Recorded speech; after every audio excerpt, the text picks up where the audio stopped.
नमस्कार दोस्तों, मैं Sudhanshu Arihant edutech YouTube channel पर आपका स्वागत करता हूं।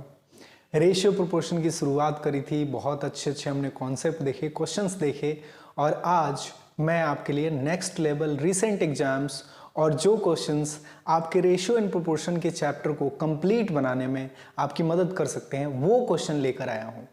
तो तैयार हो जाइए एकदम जोश के साथ, नए उमंग के साथ, नए उत्साह के साथ और देखते हैं क्वेश्चंस क्या क्या हो सकते हैं।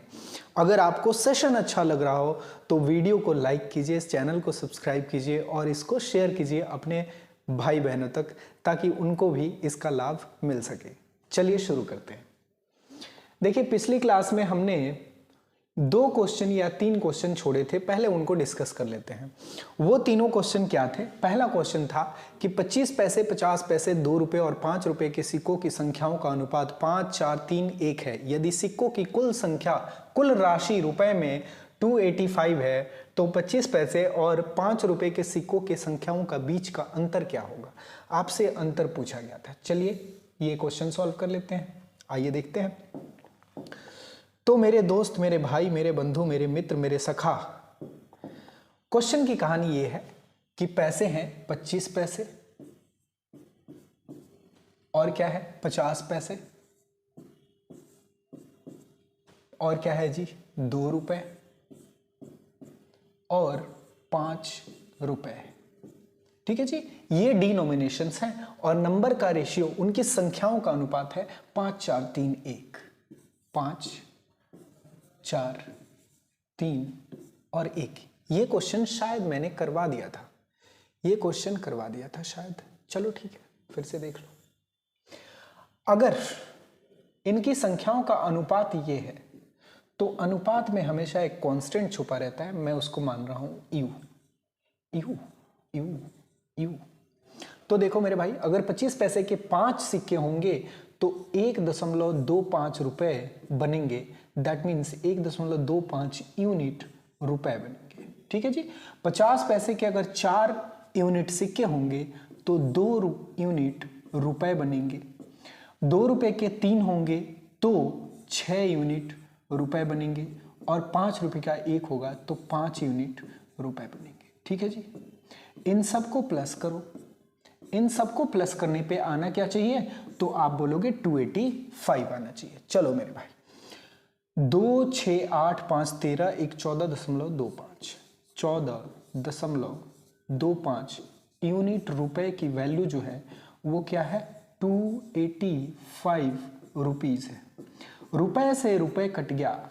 ठीक है जी। यूनिट की वैल्यू आ जाएगी, वही यहां रख देंगे और सिक्कों की संख्याओं का अनुपात जो है वो संख्याओं में कन्वर्ट हो जाएगा। ठीक है जी। चलिए अब क्या करते हैं हम? क्या कर दें बताओ, क्या करें हम?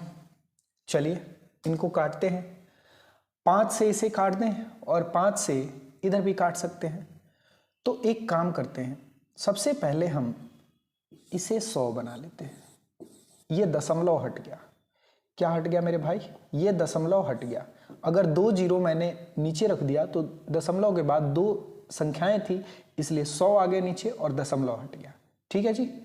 अब देखो 5 से ये कट गया, 5 दूनी 10, 5 अट्ठे 40 और 5 पच्चे 25। ठीक। 285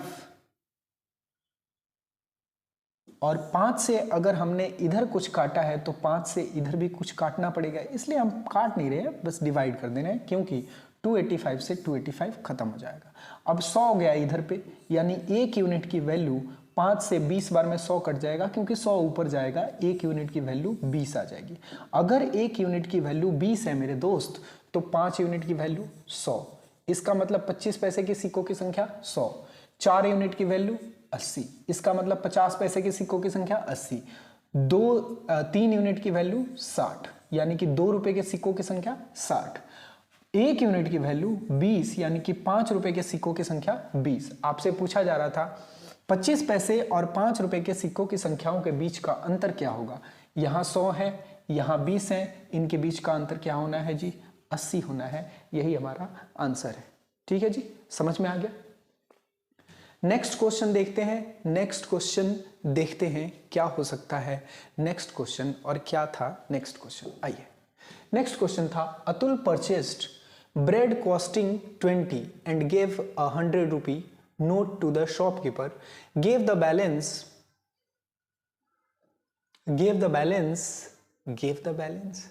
money in coins of the denomination 2 रुपए, 5 रुपए एंड 10 रुपए। चलो जी, 2 रुपए, 5 रुपए एंड 10 रुपए का कॉइन मिला उसे, जो रेस्ट ऑफ द मनी है। If these coins are in the ratio 5, 4, 1, इनकी संख्याओं का अनुपात था 5, 4 और 1, यानी कि 5 यूनिट सिक्के, 4 यूनिट सिक्के और 1 यूनिट सिक्के।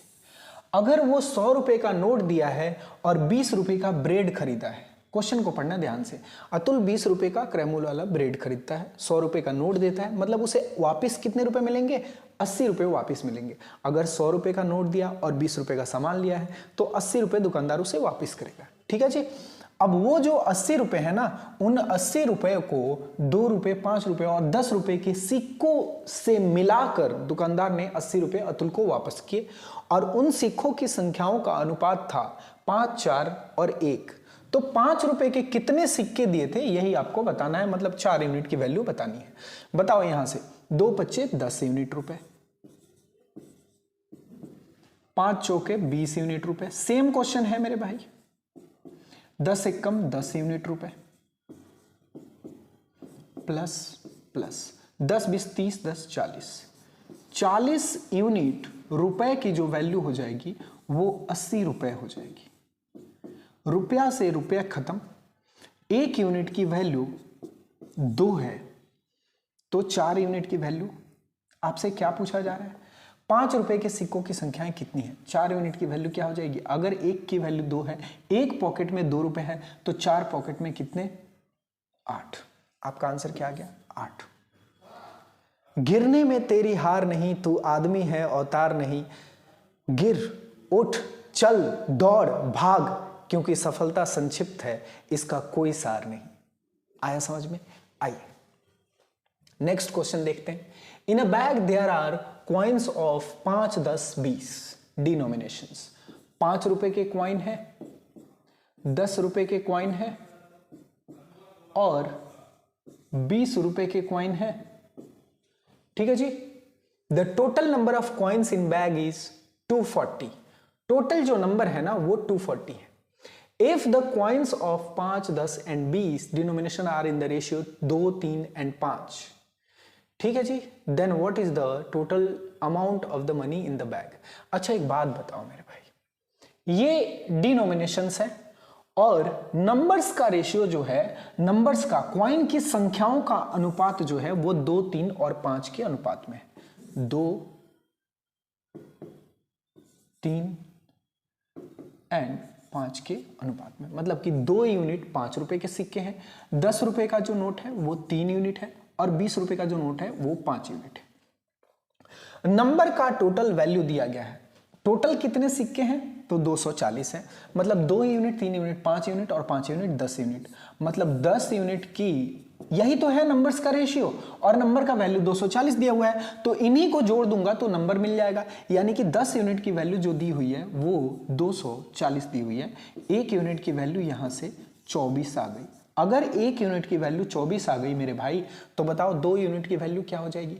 2 यूनिट की वैल्यू 48 हो जाएगी। 3 यूनिट की वैल्यू क्या हो जाएगी? तो 72 हो जाएगी। 5 यूनिट की वैल्यू क्या हो जाएगी? तो 120 हो जाएगी। ठीक है जी, 120 हो जाएगी। चलो अब देखो, अगर 5 रुपए के 48 सिक्के हैं, अगर 5 रुपए के 48 सिक्के हैं तो कितने टोटल रुपए बनेंगे? 48 गुने 5, 48 में 5 से गुना कर दोगे तो 8 पचे 40 का 0, हाथ में बचा 4, 4 पचे 20 और 4 24, यानी कि 240। 72 रुपए के 10 रुपए के 72 सिक्के हैं, 10 रुपए के 72 सिक्के हैं, यानी कि 720 रुपए यहां से बनेंगे।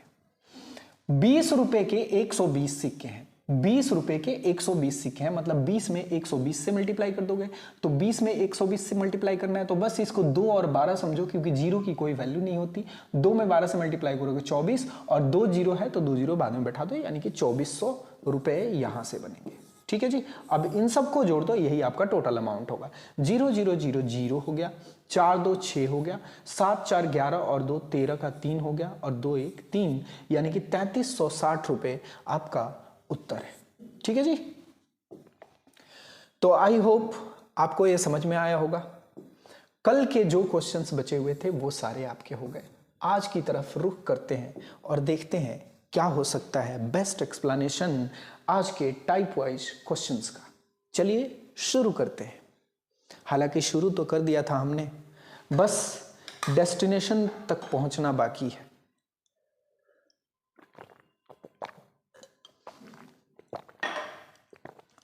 जब शुरुआत हो चुकी है तो मंजिल मिलेगी ही, घबराना क्या। The ratio of incomes of two employees is 7:4 and the ratio of their expenditure is 3:1 if each of them manages to save 4800 per month, find the sum of the monthly incomes। दो कर्मचारियों की आय का अनुपात 7:4 है और उनके व्यय का अनुपात 3:1 है। उनमें से प्रत्येक अगर 4800 प्रति माह बचत करता है तो उनकी मासिक आय का योग ज्ञात कीजिए। उनकी मासिक आय का योग ज्ञात कीजिए, मतलब कि वो कितना कमाता है और तुम कितना कमाते हो, इसी बात पे डिपेंड करेगा कि तुम्हें क्या क्या मिलने वाला है जीवन में। ठीक है जी। तो उसके पहले एक कॉन्सेप्ट समझते हैं। किसका कॉन्सेप्ट? तो इनकम का कॉन्सेप्ट। क्या नाम है जी इसका? Income concept. इनकम कॉन्सेप्ट, इसे ध्यान में रखना है आपको। इनकम कॉन्सेप्ट क्या कहता है? जैसे मान लो कि मैंने कमाया 100 रुपए, मैंने 100 रुपए कमाया। ठीक है जी। 100 रुपए कमाया और मैंने खर्च किया एक्सपेंडिचर, मैंने खर्च किया 80 रुपए।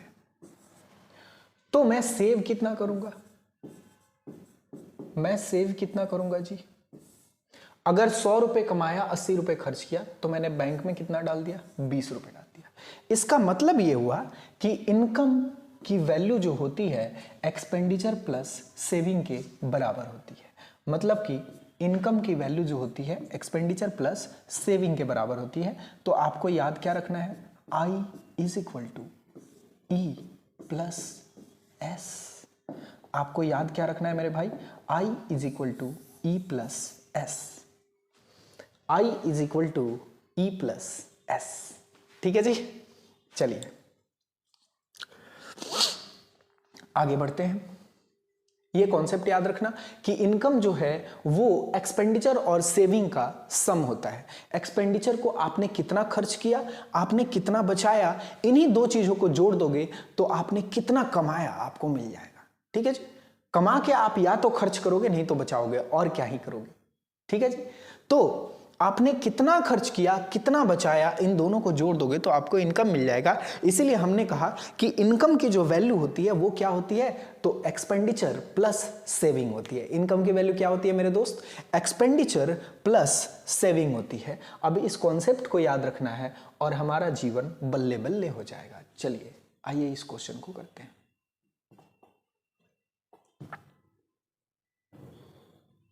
The ratio of incomes of two employees is 7:4 and the ratio of their expenditure is 3:1 if each of them manages to save 4800 per month, find the sum of their monthly income। अच्छा मेरे भाई, अगर एक बात बताओ आप, अगर income का वैल्यू एक्सपेंडिचर प्लस सेविंग है तो मैं इनकम में से अगर सेविंग को माइनस करूंगा तो क्या मिलेगा? एक्सपेंडिचर मिलेगा। ठीक है जी। एस को इधर लेके आया तो माइनस हो गया, इनकम में से सेविंग को माइनस किया तो एक्सपेंडिचर मिल गया। ठीक है जी। बात को समझ पा रहे हो? अगर बात को समझ पा रहे हो तो वीडियो को लाइक करना मत भूलो, चैनल को सब्सक्राइब करना मत भूलो और वीडियो को शेयर करना। ठीक है जी। लाइक तो कर ही देना। ठीक। चलिए, तो इनकम का रेशियो देख लेते हैं दो लोगों के। मान लो कि दो जो एम्प्लॉय हैं वो ए एंड बी है। इनकम ए बी के इनकम का जो रेशियो है वो 7:4 है। तो मैं इसको 7x ले लेता हूं, इसको 4x ले लेता हूं। अगर ए के इनकम में से ए का सेविंग घटाऊंगा, ए ने कितना सेव किया है देखो, 4800 सेव किया है, प्रति माह 4800 की बचत करता है। ए ने 7x रुपए कमाए और 4800 की बचत करी। अगर उसने जितना कमाया उसमें से उसकी बचत को माइनस कर दूं, यानी कि सेविंग को माइनस कर दूं, तो क्या मिल जाएगा मेरे भाई, क्या मिल जाएगा, एक्सपेंडिचर, यानी कि उसका व्यय मिल जाएगा। तो ये उसका व्यय हो गया। ठीक है जी। अब बी का आय कितना है, 4x है।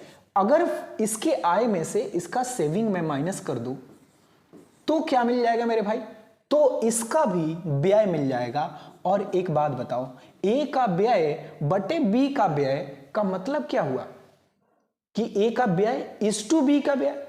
मतलब कि ये मैंने कुछ भी नहीं लिखा, ये मैंने ए का व्यय अपॉन बी का व्यय लिख दिया, और ए का व्यय अपॉन बी का व्यय क्या है, 3/1 है, 3/1 है।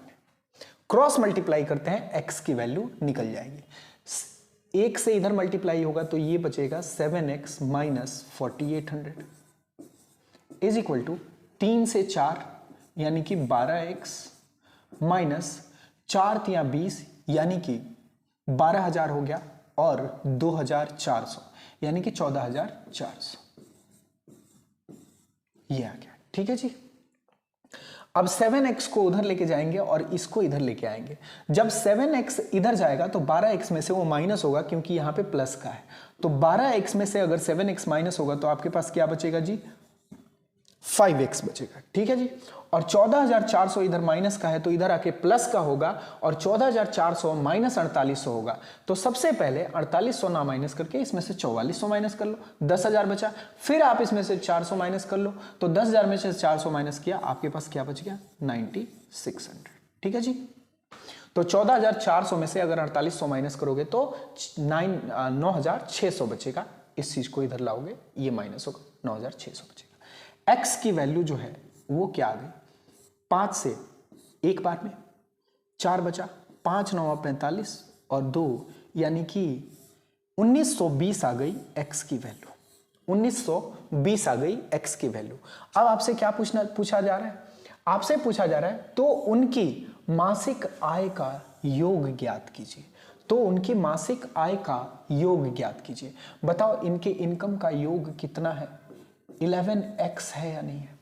बताओ इनके इनकम का योग कितना है, तो आप बोलोगे 11x है, क्योंकि 7x + 4x = 11x होता है। x की वैल्यू ये मिल गई है, तो 11x की वैल्यू क्या हो जाएगी मेरे दोस्त, 11 ×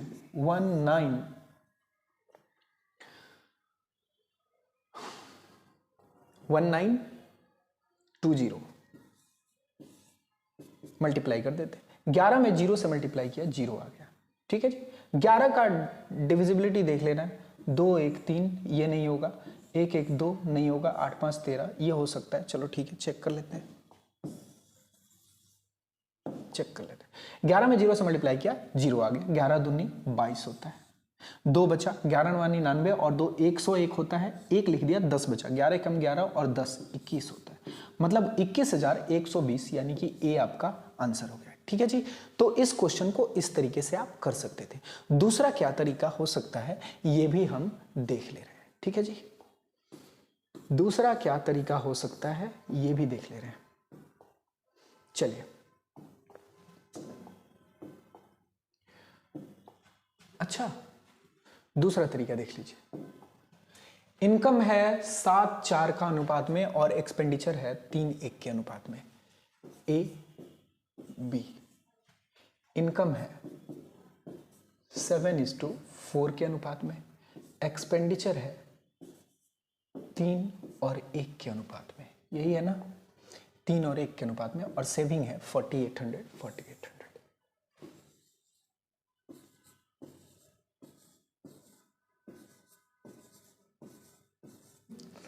जब ऐसा क्वेश्चन मिले तो आप ये तरीका समझ जाओ, वीडियो को रिप्ले करके देखो, आपको ये समझ में आ जाएगा, अगर नहीं आया है तो।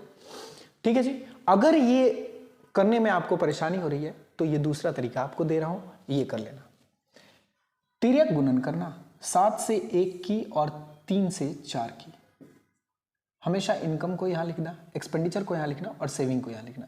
7 एकम कितना होता है जी? 7। 3 चौके कितना होता है जी? 12। 12 और 7 का डिफरेंस कितना होता है? ये यूनिट में ले लेना। ठीक है जी, 12 और 7 का डिफरेंस कितना होता है? तो आप बोलोगे 5 यूनिट। इनका डिफरेंस लेना है मेरे भाई, इनका डिफरेंस लेना है। ठीक है जी, 48 में 1 से मल्टीप्लाई करना, यहां भी तिर्यक गुणन, इस बीच वाले का ऊपर के साथ तिर्यक गुणन और इस बीच वाले का नीचे के साथ भी तिर्यक गुणन। तो 48 में 1 से मल्टीप्लाई करोगे आपके पास क्या बचेगा? 4800 बचेगा। 48 में 3 से मल्टीप्लाई करोगे आपके पास 14400 बचेगा। इन दोनों का डिफरेंस लोगे तो आपके पास क्या बचेगा? आपके पास बचेगा 9600। अब ये जो 9600 आना है, यही है 5 यूनिट की वैल्यू। अगर 5 यूनिट की वैल्यू 9600 है तो 9600 में 5 से डिवाइड कर दो, आपको 1 यूनिट की वैल्यू मिल जाएगी। 1 यूनिट की वैल्यू क्या होगी? 1920। ये हमने कैलकुलेट किया था पीछे।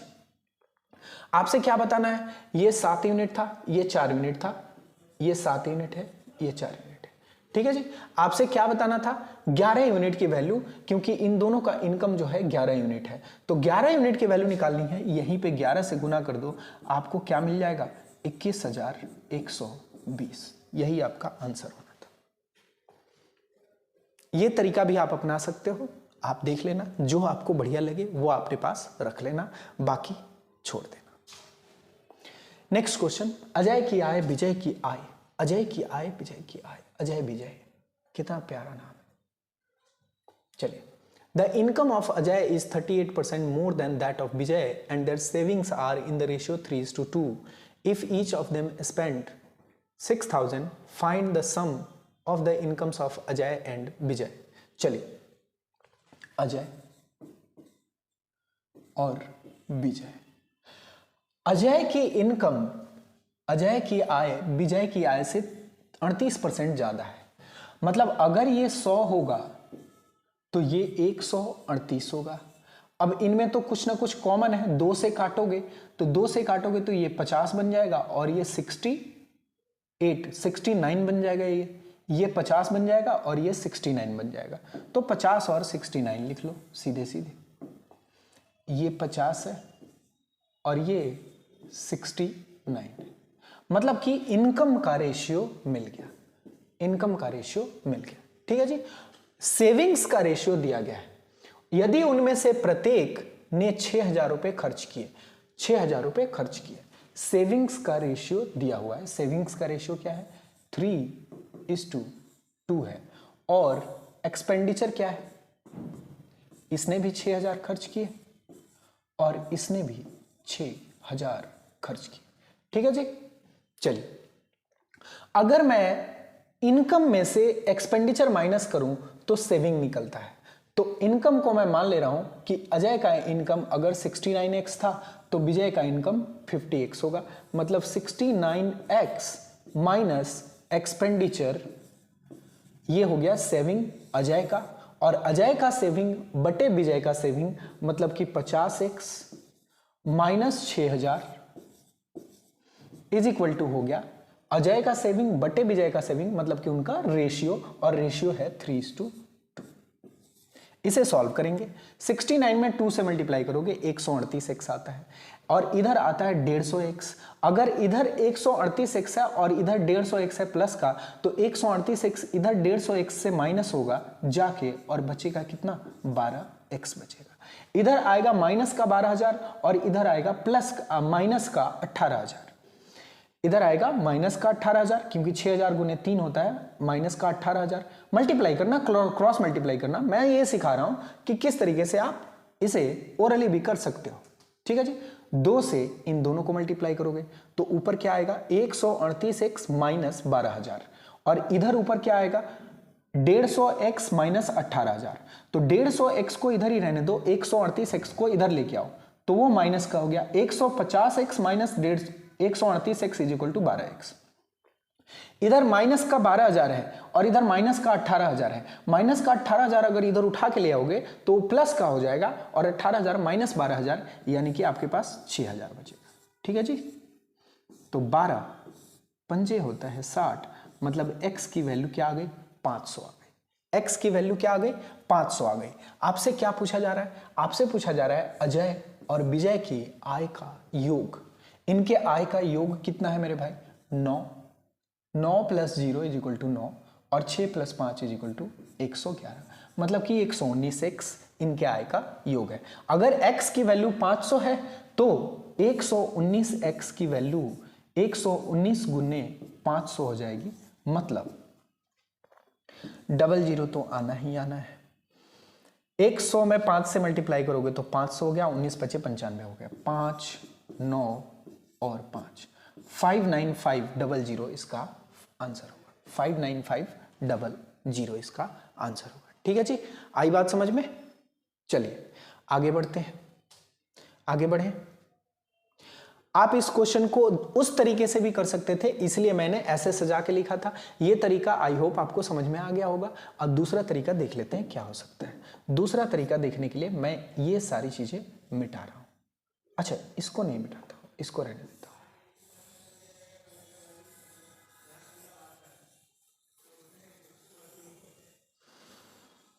अगर आपको मिटा दिया मैंने और आपको देखना है तो वीडियो पॉज करके देख लो। ठीक है जी, चलिए। 59 में अगर 2 से मल्टीप्लाई करो, 69 में अगर 2 से मल्टीप्लाई करो तो क्या आता है? आप बोलोगे 138x आता है। और तिर्यक गुणन 3 में 50 से मल्टीप्लाई करूंगा 150x आता है। 150 और 138 का डिफरेंस क्या होगा? तो आप बोलोगे 12x होगा। 12x आ गया वहां से डिफरेंस। 6000 में 2 से मल्टीप्लाई करो 12,000 होता है और 3 से मल्टीप्लाई करो इस 6000 में 18,000 होता है। जरूरी नहीं है कि यहां पे एक्सपेंडिचर ही हो और यहां पे सेविंग ही हो, जैसा पहले क्वेश्चन में हुआ था। यहां सेविंग भी रह सकता है, यहां एक्सपेंडिचर भी रह सकता है, कोई उससे दिक्कत नहीं है, आप सारा कुछ कर सकते हो। ठीक है जी। इन दोनों का डिफरेंस लोगे तो क्या आएगा? 6,000 आएगा। यानी कि 12x की वैल्यू 6,000 है। अगर 12x की वैल्यू 6,000 है तो x की वैल्यू 500 आ गई और आपको निकालना क्या था? तो 69x प्लस 50x यानी कि 119x की वैल्यू जो आपके पास लिखी हुई है। तो आप इस क्वेश्चन को इस तरीके से भी कर सकते हो। ठीक है जी। क्या हम आगे बढ़ सकते हैं? क्या आपको बातें समझ में आ रही है? तो कमेंट कीजिए, वीडियो को लाइक कीजिए और चैनल को सब्सक्राइब कर लीजिए। ठीक है जी। जल ही तो जीवन है, जल नहीं तो क्या, कुछ भी नहीं।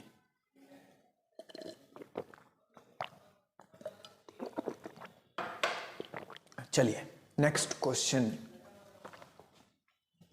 जितेंद्र और नरेंद्र की आय का अनुपात 4:7 है और उनके व्यय का अनुपात 6:5 है। यदि जितेंद्र 2800 की आय में से 400 रुपए बचाता है तो नरेंद्र की बचत ज्ञात कीजिए। जितेंद्र और नरेंद्र की आय का अनुपात,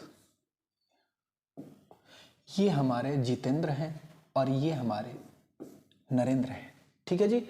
जितेंद्र और नरेंद्र की आय का अनुपात 4:7 है। इनकम 4:7 है। ठीक है जी। उनके व्यय का अनुपात क्रमशः 6:5 है, मतलब कि एक्सपेंडिचर 6:5। सेविंग, यदि जितेंद्र 2800 की आय में से 400 बचाता है, जितेंद्र कितना बचाता है जी? 400 रुपए बचाता है। ठीक है जी। तो नरेंद्र के बचत ज्ञात कीजिए, नरेंद्र का बचत निकालना है। ठीक है जी, नरेंद्र का बचत निकालना है। चलिए निकालते हैं। देखो मेरे भाई, जितेंद्र की आय दी हुई है यानी कि 2800 रुपए दी हुई है, मतलब 4 यूनिट की वैल्यू दी हुई है। 4 यूनिट की वैल्यू क्या होगी? 2800 रुपए होगी। ठीक है जी। अगर 4 यूनिट की वैल्यू 2800 रुपए है, यानी कि जितेंद्र की आय अगर 2800 रुपए है और वो बचाता कितना है? 400 रुपए बचाता है, मतलब कि वो खर्च कितना करता है? 2800 में से 400 उसने बचा लिया तो खर्च कितना किया है? 2800 माइनस 400 यानी कि 2400।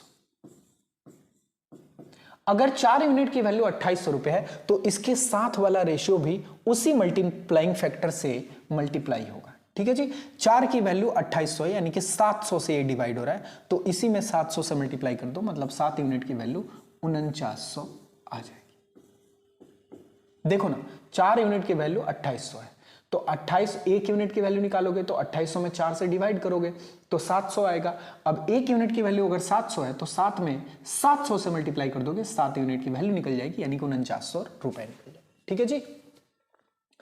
अगर अब देखो एक्सपेंडिचर में अगर इसका रेशियो इसके साथ साथ है तो इसका जो फैक्टर होगा, मल्टीप्लाइंग फैक्टर होगा, उसी मल्टीप्लाइंग फैक्टर से इसमें मल्टीप्लाई कर सकते हो। ठीक है जी। 6 का वैल्यू 2400 है तो इसके साथ क्या है, 5 है, तो 6 का वैल्यू अगर 2400 है मतलब 400 गुना हो रहा है ना, तो 5 का 400 गुना क्या हो जाएगा, तो 2000 हो जाएगा। ठीक है जी, 2000 हो जाएगा। ठीक है जी, आई बात समझ में। 500 का 400 गुना क्या हो जाएगा, 5 का 400 गुना क्या हो जाएगा, तो 2000 हो जाएगा। देखो 2400 रुपए किसकी वैल्यू है, 6x की वैल्यू है। 6x की वैल्यू अगर 2400 है तो x की वैल्यू क्या हो जाएगी, 2400 अपॉन 6 यानी कि 400। तो x की वैल्यू अगर 400 हो गई तो 5x की वैल्यू क्या हो जाएगी, 5 गुने 400 यानी कि 2000। अब देखो नरेंद्र 4900 रुपए कमाता है और 2000 रुपए खर्च कर देता है।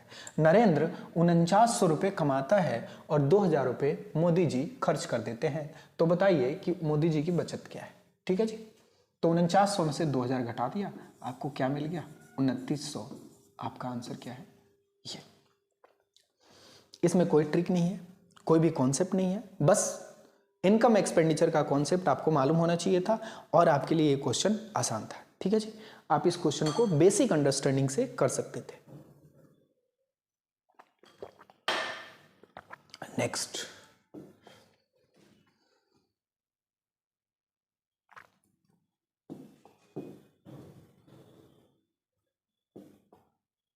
ए और बी की आय 4 और 5 के अनुपात में है और उनका व्यय 5 और 4 के अनुपात में है। ए 6000 रुपए की बचत करता है, बी 12000 रुपए की बचत करता है, तो ए की आय क्या होगी। ठीक है जी, आइए देखते हैं। कहां गया, ए बी, इसको हम लोग वो तिर्यक गुणन वाले से कर लेंगे। ठीक है जी, आय का अनुपात क्या है, 4:5। व्यय का अनुपात क्या है, 5:4। बचत क्या है, यानी कि सेविंग क्या है, सेविंग है 12000 रुपए, 6000 रुपए ए की, इसको 6K लिखते हैं, 6K और 12K है।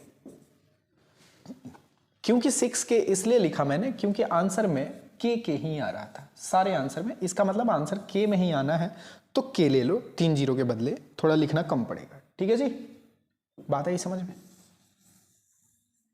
चलिए, तिर्यक गुणन मतलब क्रॉस मल्टीप्लाई, 4 से 4 का, 5 से 5 का, 4 से 4 का मल्टीप्लाई किया 16 आता है, 5 से 5 का मल्टीप्लाई किया 25 आता है। 16 और 25 का जो डिफरेंस होता है वो 9 यूनिट होता है। ठीक है जी, 4 से 6 का मल्टीप्लाई किया, कितना आया, 24000 आ गया, और 5 से 12 का मल्टीप्लाई किया यानी कि 60000 आ गया। इन दोनों का डिफरेंस जो होता है, 60 में से 24 घटा दोगे तो कितना बचेगा, 36 बचेगा, 36 की बचता है। अगर 9 यूनिट की वैल्यू 36 के है तो 1 यूनिट की वैल्यू जो होगी वो कितनी के हो जाएगी, 9 चौके 36 यानी कि 4 के हो जाएगी। आपको क्या बताना है, ए की आय बतानी है। ए की आय कितनी है जी, 4 यूनिट है। ए की आय कितनी है जी, 4 यूनिट है, तो 4 यूनिट की वैल्यू क्या हो जाएगी, अगर 1 यूनिट की वैल्यू 4000 तो 4 यूनिट की वैल्यू 4K इंटू 4 यानी कि 16K। आपका आंसर क्या हो गया, डी। जो मेथड मैंने समझाया था उस मेथड से आपको आंसर मिल गया। चलिए नेक्स्ट क्वेश्चन देखते हैं।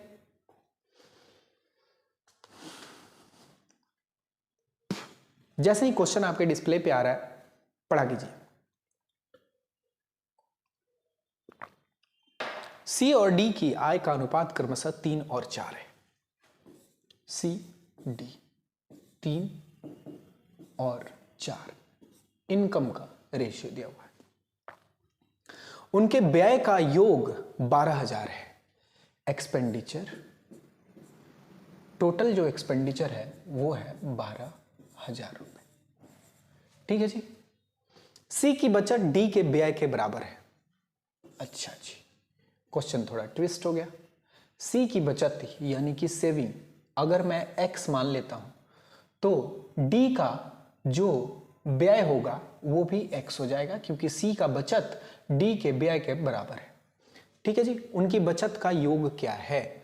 ठीक है जी। अगर 12,000 में से ये एक्स खर्च करता है तो इसका जो एक्सपेंडिचर होगा यानी कि सी का जो एक्सपेंडिचर होगा वो 12,000 यानी कि 12K माइनस एक्स होगा।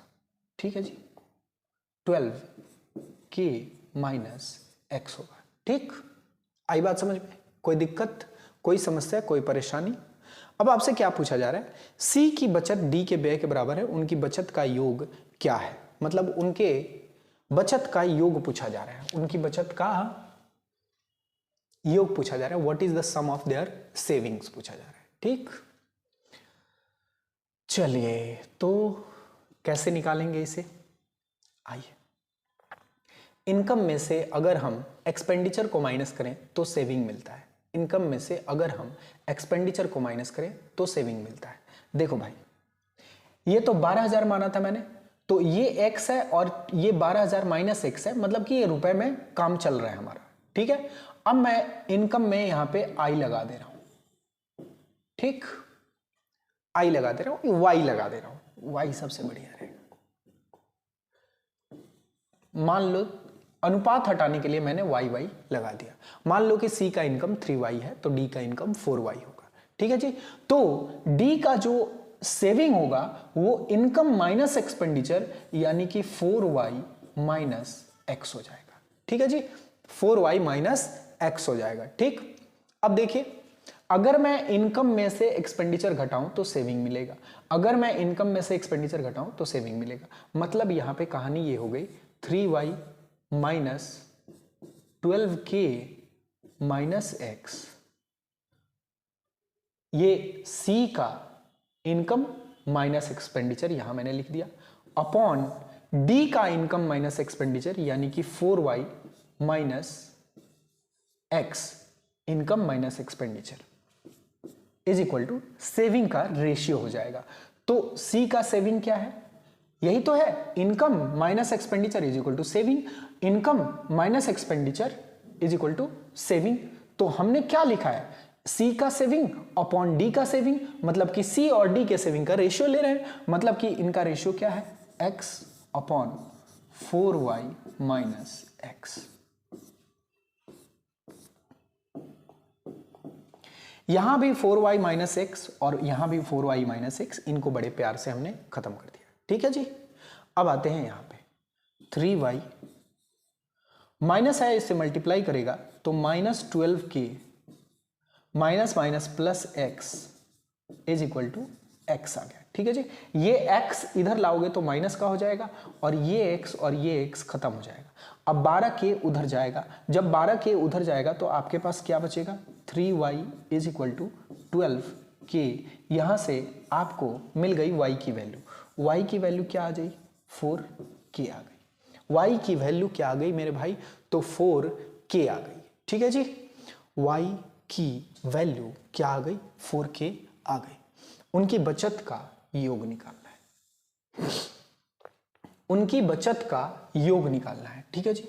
अगर y की वैल्यू 4K है तो क्या कर सकते हैं हम?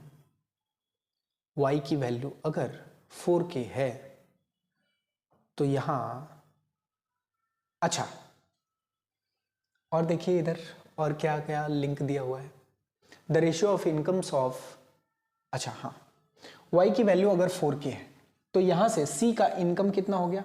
तो 12K हो गया, यानी कि 12,000। y की वैल्यू 4,000 है और ये 3y है, तो c का इनकम कितना हो गया? तो 12,000। और c का d का इनकम कितना हो गया? तो 16,000 हो गया। ठीक है जी। d का इनकम कितना हो गया? 16,000 हो गया। अब मेरे भाई एक बात बताना, आप जरा ध्यान से सुनना। इनका टोटल इनकम का सम कितना होगा? टोटल इनकम का सम 16,000 प्लस 12,000 28,000 होगा या नहीं होगा? 16,000 प्लस 12,000 28,000 होगा या नहीं होगा? अगर इनके इनकम का सम 28,000 है और इनके एक्सपेंडिचर का सम 12,000 क्वेश्चन में दिया हुआ है, इनके इनकम का सम 28,000 है और इनके एक्सपेंडिचर का सम 12,000 क्वेश्चन में दिया हुआ है, तो इनकम का सम माइनस एक्सपेंडिचर का sum is equal to saving का सम, और वही आपसे पूछा जा रहा है। तो 28,000 में से 12,000 घटा दोगे, 28,000 में से 12,000 घटा दोगे, आपको क्या मिल जाएगा? 16,000 मिल जाएगा, और यही आपका आंसर है, यानी कि डी आपका आंसर है। ठीक है जी। इनकम, दो आदमी के इनकम में से दो आदमी का इनकम एक जगह पे जोड़ दो और दो आदमी का एक्सपेंडिचर एक जगह पे जोड़ दो, और उनके सम ऑफ इनकम में से सम ऑफ एक्सपेंडिचर माइनस कर लो, उनका क्या मिल जाएगा? जो टोटल सेविंग है, यानी सम ऑफ सेविंग मिल जाएगा, और वही आपसे पूछा जा रहा है। ठीक है जी। आगे बढ़ सकते हैं, चलिए आगे बढ़ते हैं, नेक्स्ट क्वेश्चन लेते हैं। क्या हो सकता है नेक्स्ट क्वेश्चन? देखते हैं। ए बी सी की आय का अनुपात 3:7:4 के अनुपात में है। उनके व्यय का अनुपात 4:3:5 के अनुपात में है। यदि ए 2400 की आय में से 300 रुपए की बचत करता है। देखिए, ए बी सी का आय का अनुपात दिया हुआ है, ए बी एंड सी, इनका इनकम है। इनकम कितना है? 3:7:4।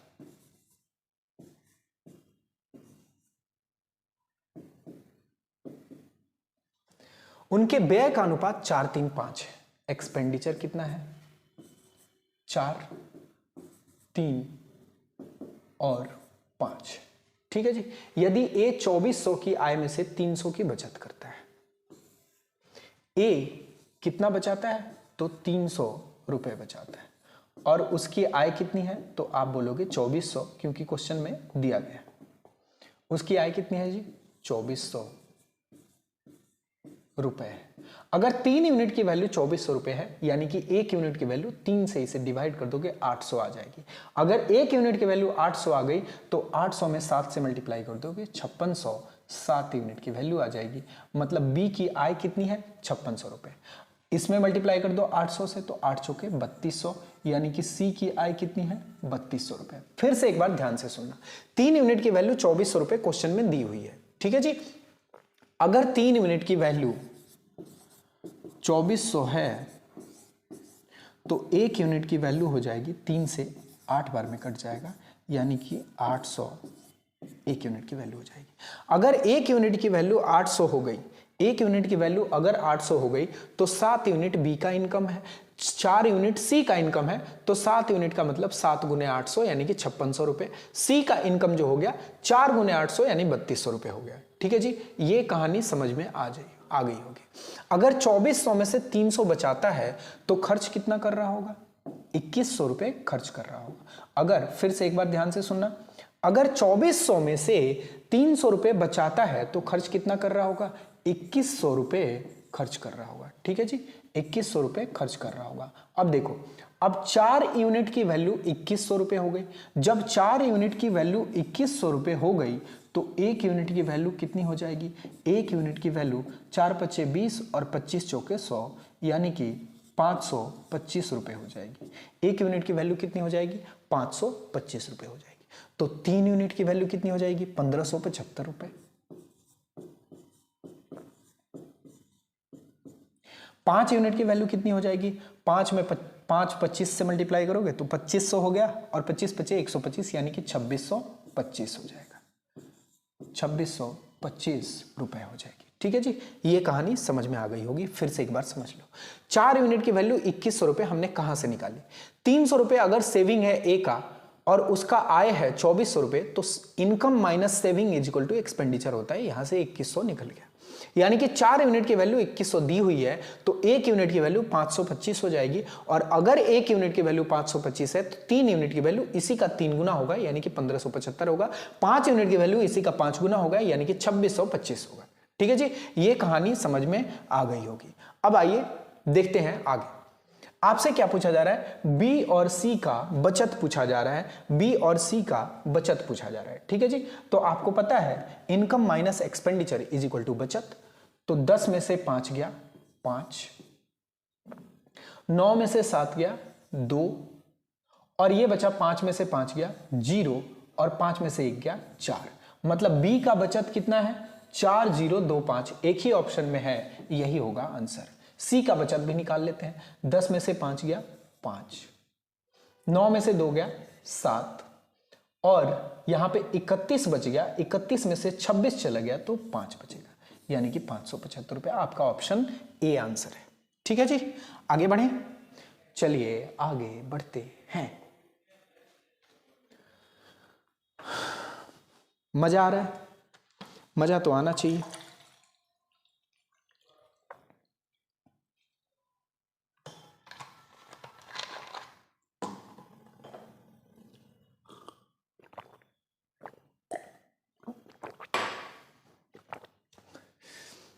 The income of A and B are in the ratio 5:3. Expenses of A, B and C are in the ratio 8:5:2. If C spends 2000 and B saves 700, then A saves. बहुत ही आसान सा question है। Question क्या है इस question में? लप्पू सा question है, हार्ड होना ही से आवे ना, और तुम बात कर रहे हो क्वेश्चन की। क्या है इस क्वेश्चन में? आ जाओ देखते हैं। इनकम, 3 लोग हैं ए बी सी। इनकम की बात हो रही है, एक्सपेंडिचर की बात हो रही है, और सेविंग की बात हो रही है। फॉर्मेट हमारा तैयार है। ए बी का इनकम का रेशियो है 5:3, तो चलो 5 और 3 लिख लेते हैं। ए बी सी का एक्सपेंसेस का रेशियो है 8:5:2। एक्सपेंसेस का रेशियो है 8, 5 और 2। ठीक है जी। इफ सी स्पेंड्स 2000 और बी सेव्स 700, बी की जो सेविंग है वो 700 रुपए है। अब देखना मेरे भाई क्या यहां पे कहानी हो रही है। सी कितना स्पेंड कर रहा है जी? 2000, यानी कि इस 2 यूनिट की वैल्यू कितनी है? 2000 रुपए है। ठीक है जी। तो एक बात बताओ, अगर 2 यूनिट की वैल्यू 2000 है तो 5 यूनिट की वैल्यू क्या होगी? 5000 होगी। 8 यूनिट की वैल्यू क्या होगी? तो 8000 होगी। ठीक है जी। अगर बी 700 रुपए बचाता है और 5000 रुपए खर्च करता है, मतलब बी कितना कमाता होगा? तो 5000 प्लस 700, क्योंकि एक्सपेंडिचर प्लस सेविंग इनकम होता है, इसलिए बी कमाता है 5700 रुपए। ठीक। आपसे क्या पूछा जा रहा है? ए का बचत क्या होगा? ए का बचत निकालने के लिए हमारे पास ए का इनकम आना चाहिए। अगर 3 यूनिट की वैल्यू 5700 है, अगर 3 यूनिट की वैल्यू 5700 है, तो बताओ मेरे भाई 1 यूनिट की वैल्यू 1900 हो जाएगी या नहीं हो जाएगी? अगर 1 यूनिट की वैल्यू 1900 रुपए है तो 5 यूनिट की वैल्यू 1900 गुने 5 यानी कि 9500 रुपए हो जाएगी। मतलब कि ए का इनकम मिल गया 9500 रुपए। ए का इनकम है 9500 रुपए, ए एक्सपेंड करता है 8000 रुपए। Income minus expenditure is equal to saving होता है। 9500 में से 8000 घटाओगे 1500 रुपए आएगा, और यही होगा ए का सेविंग। ठीक है जी, आई बात समझ में? क्लियर है? आगे बढ़ सकते हैं हम। बताइए बताइए तो जाने। 1 2 3 4 5 6 7 8 क्वेश्चन है अभी।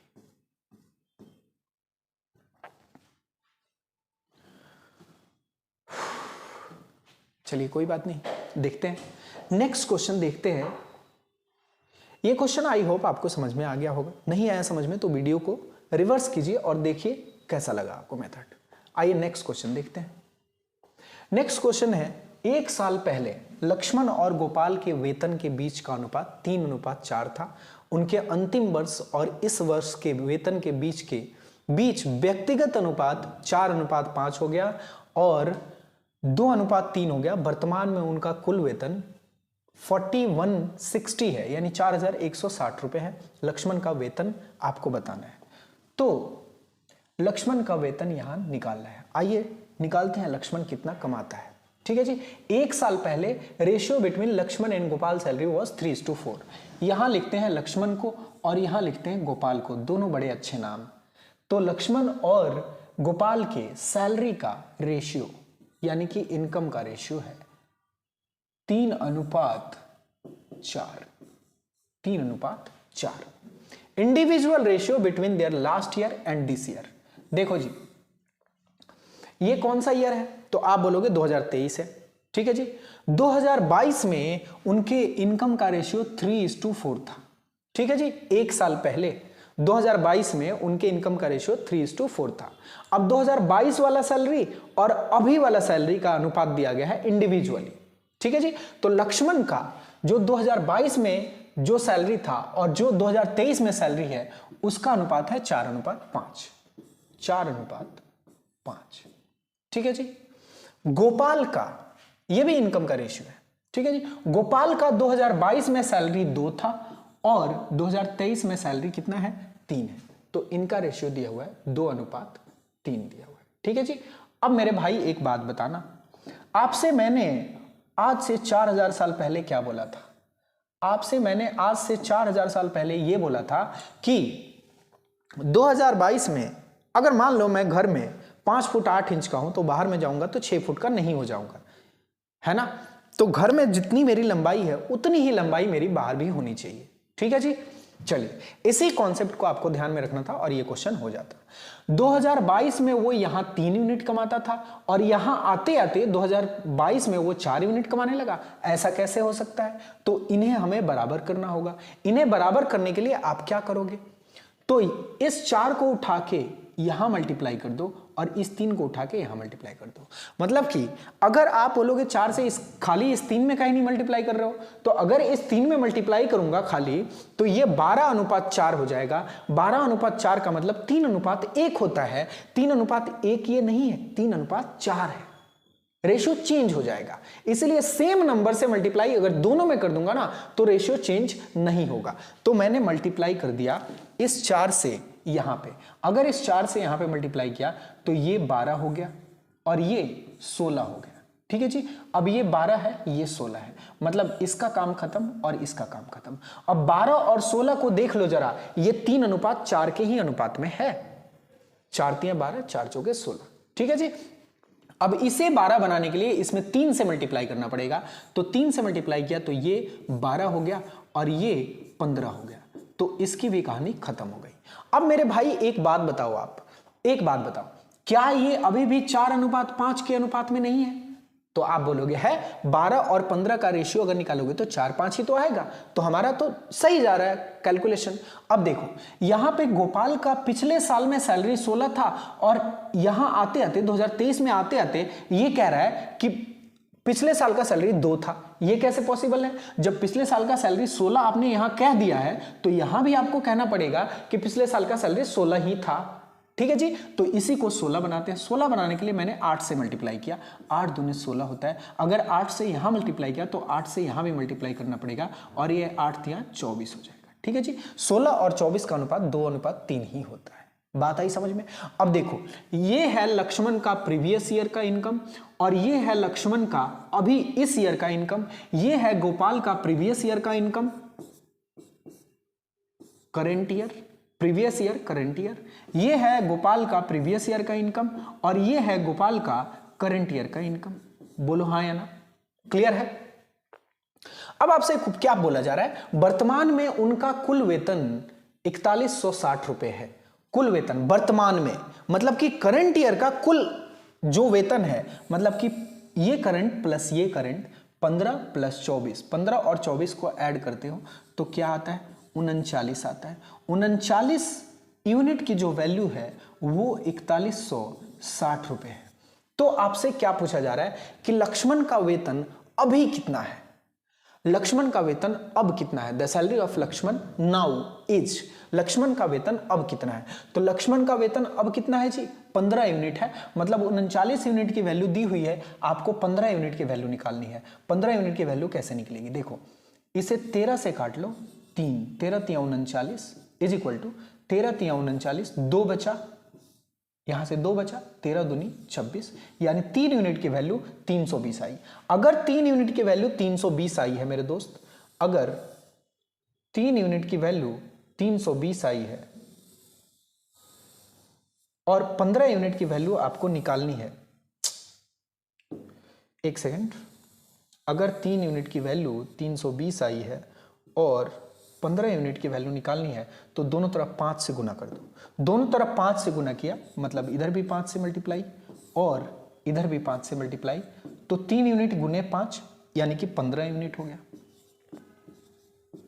और इधर मल्टीप्लाई करोगे तो 5 तिया 15 और 5 भी से 100 यानी कि 1500 और 100 1600, मतलब 15 यूनिट की वैल्यू क्या आ गई 1600 रुपये। और वही 15 यूनिट क्या था लक्ष्मण का करंट ईयर का इनकम था, यानी कि इसका इनकम क्या हो गया 1600 रुपए।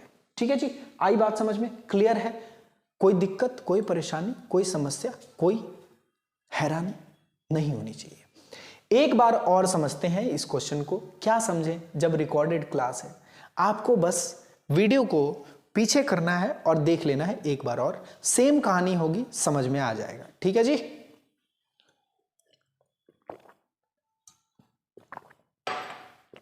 नेक्स्ट क्वेश्चन लेते हैं। नेक्स्ट क्वेश्चन है P is equal to 2x upon yz in this equation x y z are all positive. देखो जी, ये तो डिस्कस करने वाला क्वेश्चन ही नहीं है, खैर कोई बात नहीं, आओ डिस्कस कर लेते हैं।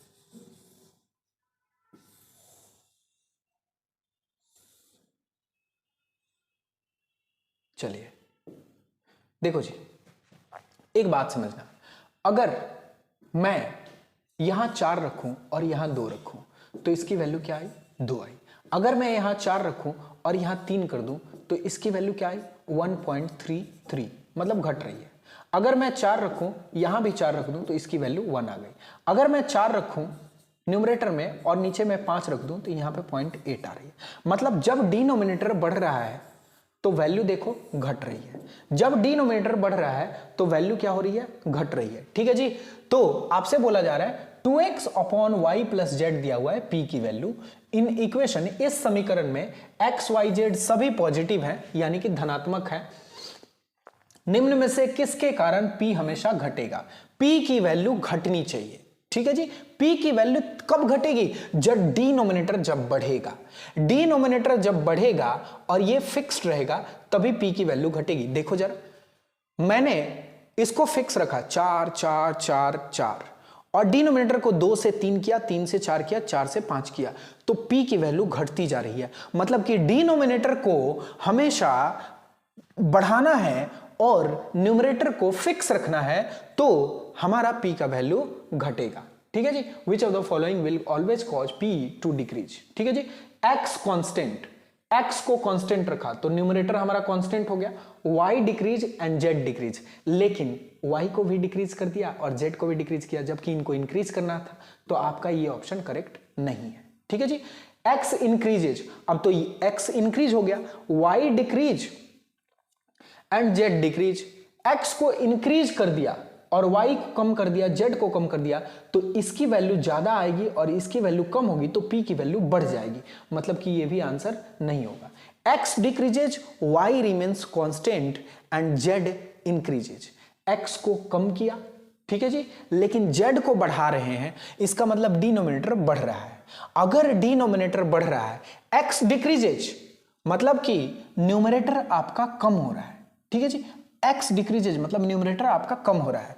y remains constant, y constant रह रहा है लेकिन z जो है वो इंक्रीज हो रहा है, मतलब न्यूमरेटर कम हो रहा है और डिनोमिनेटर बढ़ रहा है। अरे अगर इसे मैं कांस्टेंट रख दूं लेकिन इसे बढ़ाऊं तो ओवरऑल यहां पे इंक्रीमेंट ही तो होगा, और अगर इसे मैं डिक्रीज करूं तो ओवरऑल यहां पे डिक्रीमेंट ही तो होगा।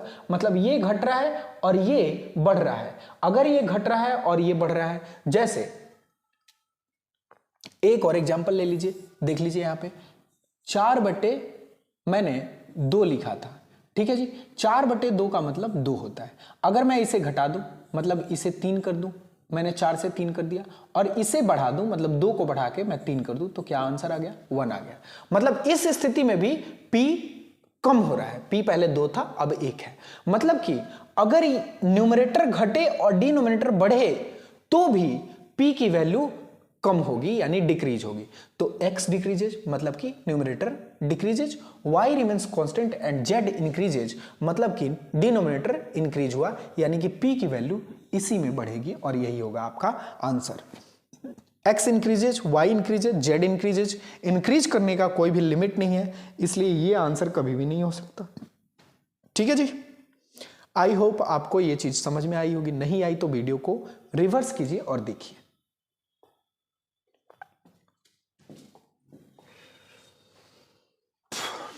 If there is a reduction in the number of workers in a factory in the ratio 15:11, एक फैक्ट्री में वर्कर्स का रेशियो जो है वो 15 से 11 हो जाता है, मतलब कि श्रमिकों की संख्या में 15:11 के अनुपात में कमी होती है।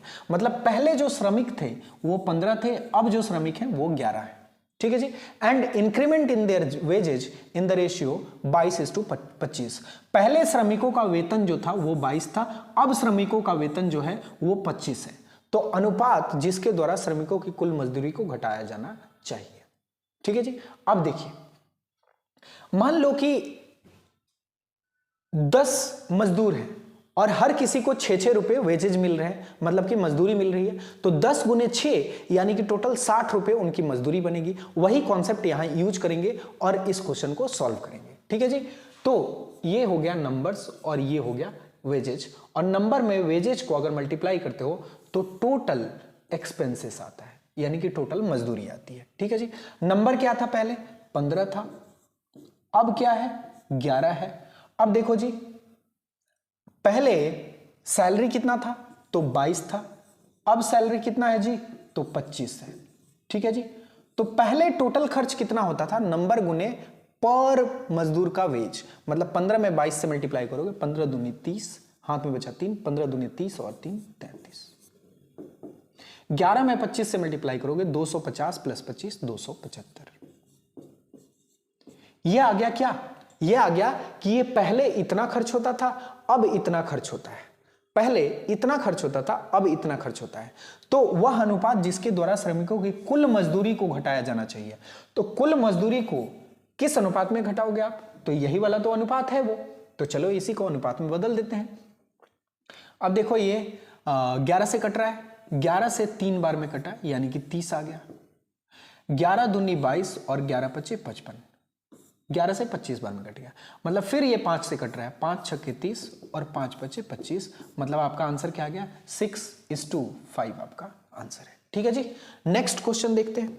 नेक्स्ट क्वेश्चन है the ratio of numbers of banyan trees cut to the banana trees Ashoka planted।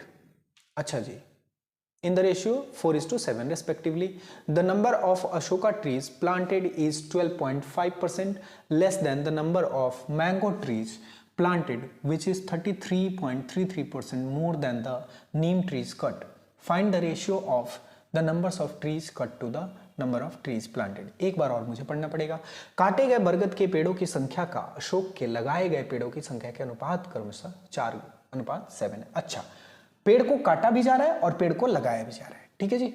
तो कौन कौन से पेड़ हैं पहले देख लेते हैं। एक तो है बरगद का पेड़, मतलब कि banyan ट्रीज, और एक है अशोका का पेड़, और क्या है, और क्या है जी, आम का पेड़ भी जी है, आम का पेड़ भी है, और क्या है, और क्या है, find the mango trees planted which are more than the neem trees, और नीम का भी पेड़ है। ठीक है जी।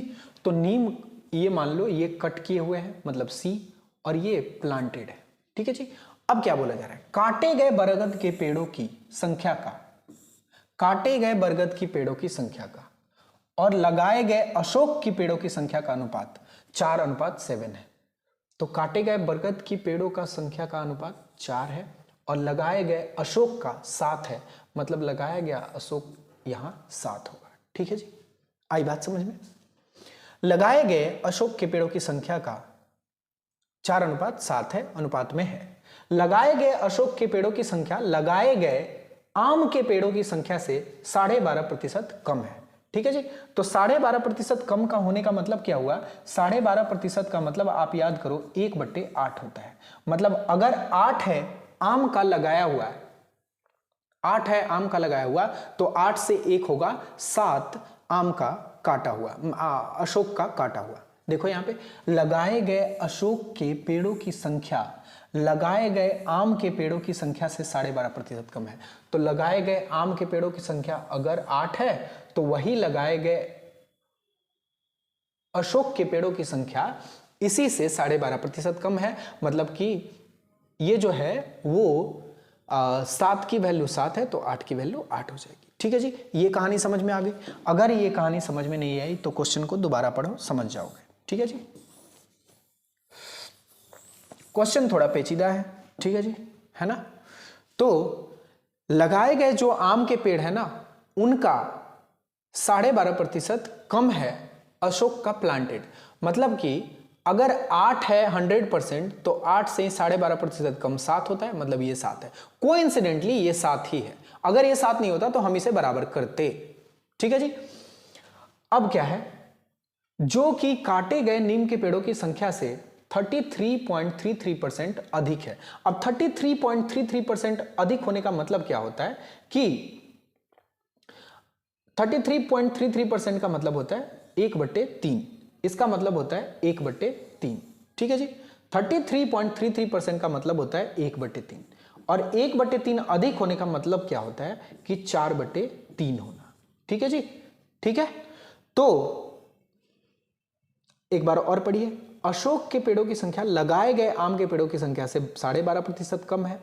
ठीक है जी, जो कि काटे गए नीम के पेड़ों की संख्या से 33.33% अधिक है।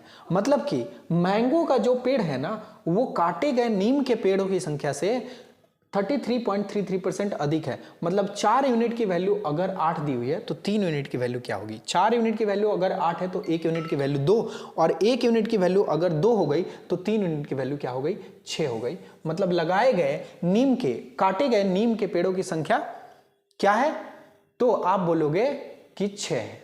ठीक है जी, काटे गए नीम के पेड़ों की संख्या से 33.33% अधिक।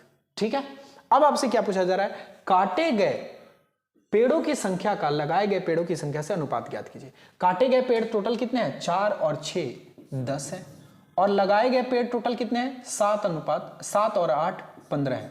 इनका क्या होगा रेशियो, 5 दूनी 10, 5 तिया 15, यानी कि 2:3 होगा। ठीक है जी, फिर से एक बार समझ लीजिए इस क्वेश्चन को। ठीक है, काटे गए बरगद के पेड़ों की संख्या का अशोक के लगाए गए पेड़ों की संख्या से अनुपात 4:7 है। काटे गए बरगद का पेड़ अगर 4 है तो लगाया गया अशोक का पेड़ 7 है, 4:7 आ गया। मान लीजिए ये x है और ये भी x है, ये भी x है और ये भी x है। ठीक है जी, तो ये भी x है और ये भी x है, x और x खत्म हो जाएगा, 5 से 2 बार में, 5 से 3 बार में। ठीक है जी, ये कहानी समझ में आ गई 4 और 7 की। ठीक, अब आपसे क्या पूछा जा रहा है कि लगाए गए अशोक के पेड़ों की संख्या लगाए गए आम के पेड़ों की संख्या से 12.5% कम है। ठीक है जी, तो अशोक का पेड़ और आम का पेड़ यानी मैंगो का पेड़, ठीक है, 12.5% का वैल्यू होता है 1/8। मतलब अगर ये 8 है तो ये 7 होना चाहिए, और ये कोइंसिडेंटली 7 ही है तो मैंने मैंगो को 8 रख दिया। ठीक, अब क्या बोला जा रहा है, जो कि काटे गए नीम के पेड़ों की संख्या से 33.33% अधिक है। अब ध्यान रखना, ये मैंगो की बात हो रही है यहां पे, जो कि देखो लगाए गए ऐसे के पेड़ों की संख्या लगाए गए आम के पेड़ों की संख्या से इतना कम है, जो कि आम को डिनोट कर रहा है। ठीक है जी, जो कि लगाए गए नीम के पेड़ों की संख्या से 33.33% अधिक है। 33.33% अधिक होने का मतलब यह हुआ कि अगर ओरिजिनल 3 है तो जो अधिक है वो 4 है, जो अधिक है वो 4 है। 4 का वैल्यू अगर 8 है तो 3 की वैल्यू क्या हो जाएगी, 6 हो जाएगी। मतलब काटे गए नीम के पेड़ों की संख्या क्या है, काटे गए नीम के पेड़ों की संख्या क्या हो जाएगी, तो 6 हो जाएगी। टोटल काटा कितना, तो 10x, टोटल लगाया कितना, तो 15x, और दोनों का रेशियो क्या हो गया, 2:3 हो गया रेशियो। ठीक है जी, आई बात समझ में। नेक्स्ट क्वेश्चन की तरफ चले तो आप बोलोगे हाँ। अगर थोड़ी दिक्कत हो रही है तो क्वेश्चन को दोबारा कीजिए, वीडियो को दोबारा देखिए।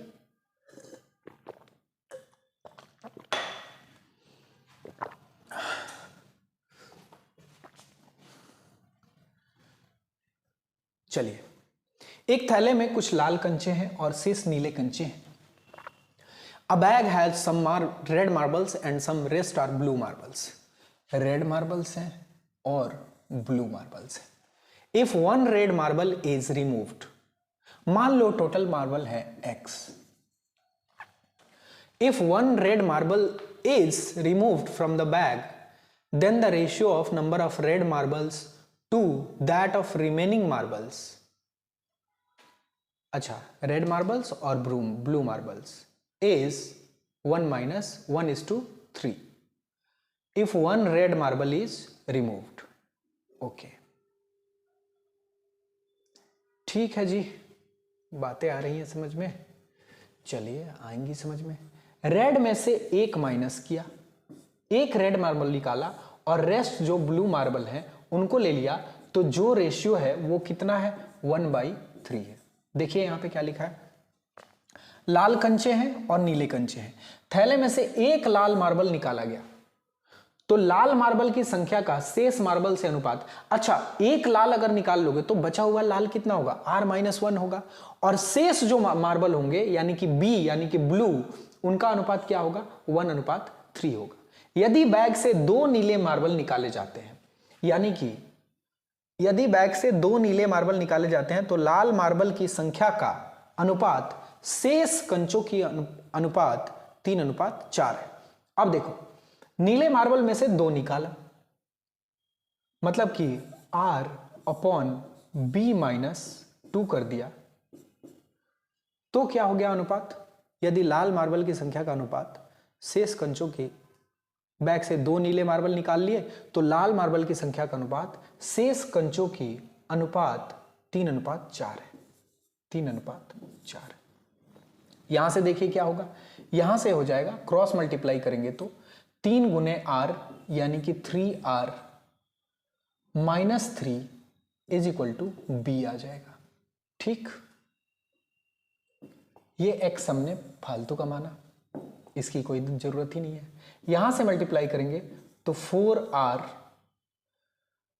= 3B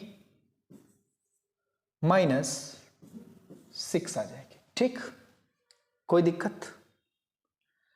अब ब्लू वाले कंचों का वैल्यू निकालना है ना, तो इसमें रेड को एलिमिनेट कर दीजिए. इन इक्वेशन में रेड को एलिमिनेट कर दीजिए. अगर आप रेड को एलिमिनेट करना चाहते हैं तो 3R और 4R को इक्वेशन में बराबर करना होगा. ठीक है जी, तो थोड़ा सा यहां पे मैं इनको सेलेक्ट करके छोटा कर देता हूं.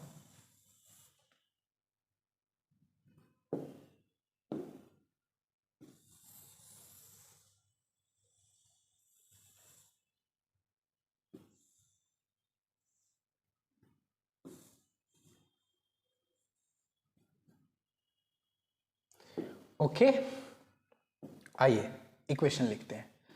3R = B+3 हो सकता है, कोई दिक्कत.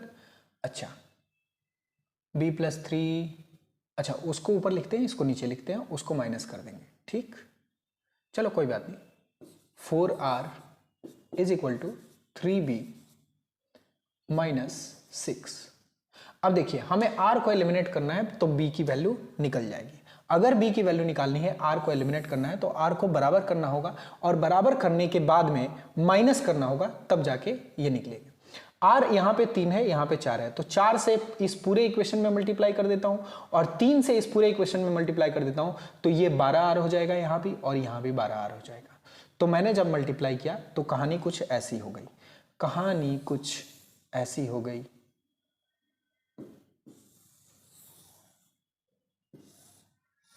थोड़ा कैलकुलेटिव क्वेश्चन है. मैंने जब मल्टीप्लाई किया तो कहानी कुछ ऐसी हो गई. 4 से मल्टीप्लाई यहां, यानी कि 12R = 4B -+4×12. यहां 3 से मल्टीप्लाई किया तो 12R = 3 से मल्टीप्लाई करूंगा तो 9B -18. ठीक है जी, आई बात समझ में. अब देखिए जरा ध्यान से. ध्यान से क्या देखने वाली बात है कि इस नीचे वाले इक्वेशन का वैल्यू ज्यादा होने वाला है ऊपर वाले इक्वेशन से. क्यों? क्योंकि यहां पे 9B है, यहां पे 18 है, तो मैं 9B से 4B को घटा सकता हूं. ठीक है जी। तो मैं माइनस करने जा रहा हूं दूसरे से पहले को। अगर दूसरे से पहले को माइनस करूंगा तो पहले में जो भी सारे हैं उन सब का साइन चेंज हो जाएगा, मतलब ये माइनस हो जाएगा, ये माइनस हो जाएगा और ये भी माइनस हो जाएगा। अगर ये माइनस हुआ तो 12 में से 12 को घटाया तो 12r minus 12r is equal to 0 हो जाएगा। 9b minus 4b is equal to 5b हो जाएगा, ठीक। और 18 माइनस 18 और माइनस 12 माइनस 30 होता है। इधर माइनस 30 आएगा, इधर माइनस 30 आएगा, जो इधर जाके क्या हो जाएगा, प्लस का 30 हो जाएगा और b की वैल्यू आपको 6 मिल जाएगी, ठीक है जी। मतलब कि जो ब्लू वाले थे वो कितने थे, 6 थे, ठीक। आई बात समझ में। ये क्वेश्चन थोड़ा सा कैलकुलेटिव था और अच्छा क्वेश्चन था। चलिए नेक्स्ट क्वेश्चन देखते हैं।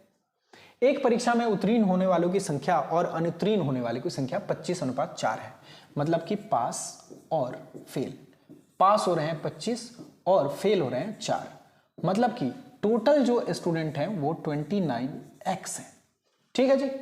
यदि 5 और उत्तीर्ण होते और अनुत्तीर्ण होने वालों की संख्या पहले की तुलना से में 2 कम थी तो उत्तीर्ण से अनुत्तीर्ण होने वाले विद्यार्थियों का अनुपात 22:3 हो जाता। 22:3 हो जाता। परीक्षा में उत्तीर्ण होने वालों की संख्या क्या है, ठीक है जी।